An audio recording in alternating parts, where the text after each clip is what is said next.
We need it done this year.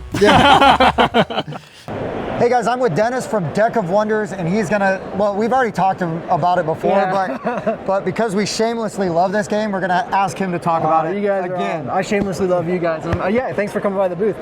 This is Deck of Wonders. It is a solo legacy tactical card game.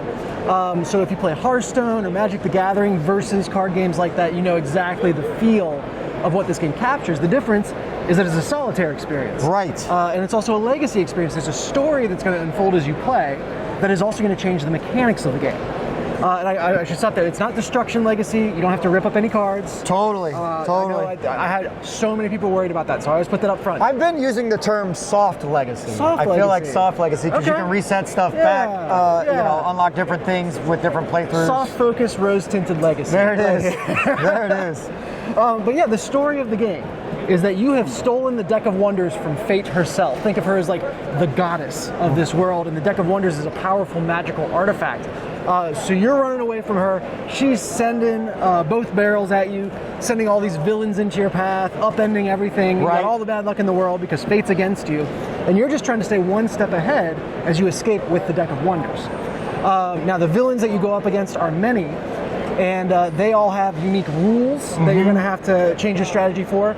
Unique legacy packs. I'll pull these over. So as you defeat the villain or meet certain criteria, you open these packs, add those cards to the game, and it changes the rules, it changes the mechanics, it changes the challenges. And they also have unique cards. The coolest thing I think about Deck of Wonders is the fact that the cards are all dual-sided. So you have the player side and the villain side. And when you're squaring off against a villain, you don't go, you know, you bring a deck and the villain brings a deck like in Hearthstone or Magic or Right. Your cards and their cards go into the same deck. And so to build on that, not to interrupt you, but that's one of the things that blew my mind is because you're building the deck you are going to fight the villain with, but you have to keep in mind the things that could be coming back at you with that deck you have built. Every card is a double-edged sword. You have to think through, all right, what do I get out of having this card in the deck? And then what do I do if it's played against me? Right, and you need a plan for that as well as a plan for when you get this. And so, you know, the cards are kind of self-balancing. Right. If it's something really powerful for you on this side, it's going to be something really powerful for the villain on this side. Yes. And so it's all about the strategy. It's all about the combo building and thinking about, I hate the word, synergy between cards. No, but that is really it. That is really it. Because when we were, when we had like a preview copy, and it's like, yes, this looks cool, with no regard for what they were like, would do or how they would work together. Lose horribly, and then I'm like, oh, wait a minute. I made a huge mistake. But then you throw it back together, try a couple different things, and then if these are your kind of games, it's going to start to click, and then you're going to be like, yes. But like you said, the good combos and everything that you can build up can also come back to haunt you. When you hit that villain side. Exactly. And I've built the game. You know, if you're a deck builder, this is all candy for you, right? Yes. That's exactly what you want to hear. If you're not a deck builder, you don't feel confident with that.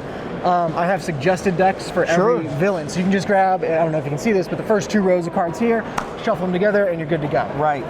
So, you know, if you just want to play the game, you don't have to worry about it. If you want to deck build and strategize out the wazoo, you can do that too. But I would also say that, like, this sort of style, you can mess around with it by yourself. And if you don't fancy yourself a deck builder, but you could play this and be like, I might be able to do a little bit better, and it could actually kind of sneakily turn you into a deck builder. Yeah, you know start with the recommended version and then tweak it. You know? Right. I wish I had more upfront damage, but you slip that in. And so, like for me, I love playing deck building games all the time. Usually play with Bob from the show on a lot of them. And if you play with Bob from the show, he will stomp you into the ground and make you feel horrible. Deck of Wonders fixes that because you don't have to play with Bob or anybody. You just get stopped by the game. Nobody knows. You have to play against Cullen, the spoiled prince. Initially, that's the first villain of the game. And I mentioned it's you versus the rules. It's a solitaire experience. The game runs on what's called the priority system. And basically, it's a simple set of rules, and I don't know if you want to go all the way into it here. Whatever you want. Yeah, a simple set of rules that dictates how the villain acts and how they decide to use their minions on the board.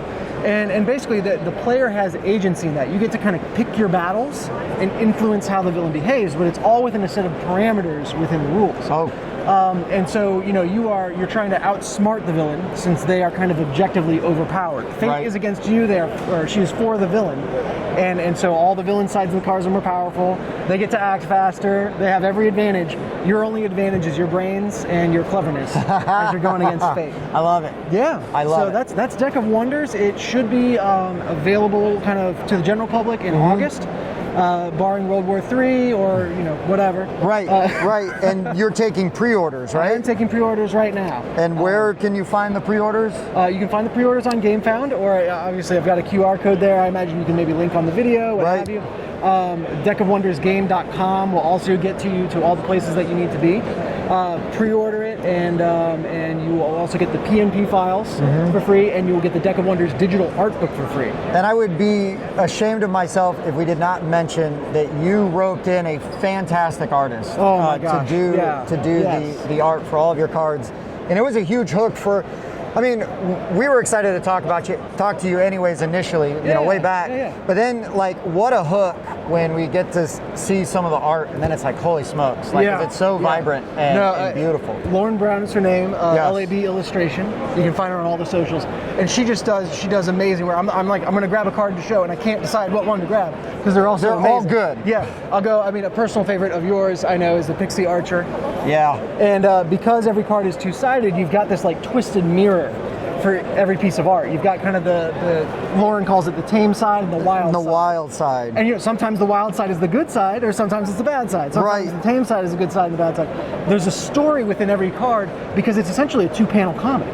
Right. Every card is a two-panel story, and if you look closely, and you got an eye for Easter eggs, there are little kind of threads through the cards. You'll see little stories happen. Characters show up again. Very cool. Places. So if you're the kind of person, I know solo gamers. Right.